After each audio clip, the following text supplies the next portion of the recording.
As the final credits of the movie rolled across the screen, Ethan sank deeper into the comfort of his worn-out couch. It was Friday night, the day he looked forward to after a demanding week at work. He basked in the soothing ambience of the living room, which was slightly illuminated by the flickering colors of the TV. A lingering aroma of the pasta dinner he had just finished wafted around, adding to the warmth of the evening. In his mid-30s, Ethan led a simple, albeit a bit solitary, life. He worked as a graphic designer at an advertising firm, and his love for creativity was evident in his beautifully adorned living space. It was a collection of vibrant sketches and photographs, each telling a story, bringing to life the otherwise tranquil interior. As he reached for the remote to switch channels, the lights flickered ominously and the room plunged into darkness. Not again, Ethan sighed, thinking it was another power outage like last week. Fumbling slightly, he picked up his phone to use the flashlight, but something felt off. The air was heavy, and an unusual silence enveloped the neighborhood. The regular hum of traffic was absent. Suddenly, a low rumble shook the building. It was subtle at first, but rapidly grew into a deafening roar that rattled the very foundation of his apartment.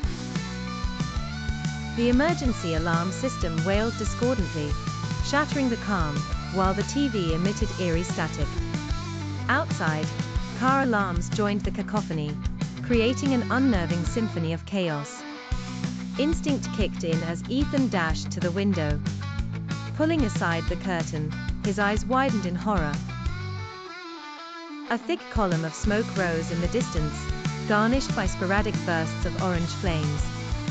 The city skyline, normally a beacon of twinkling lights and towering edifices, was shrouded in darkness, punctuated by the disturbing images flickering from the chaos that unfolded. Heart pounding, Ethan scrambled to the door, mind racing as he tried to recall the emergency protocols. He grabbed his backpack, always packed with essentials for situations just like this. His mind was a whirlpool of questions. What exactly happened? Was it an accident, or something worse?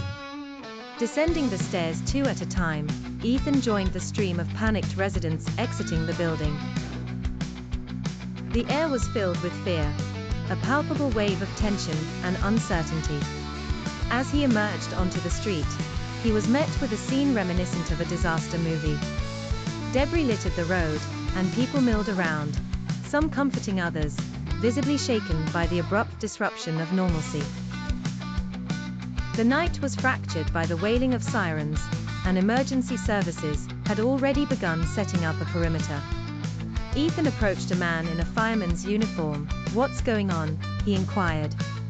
"There's been an explosion at the power plant," the fireman replied grimly.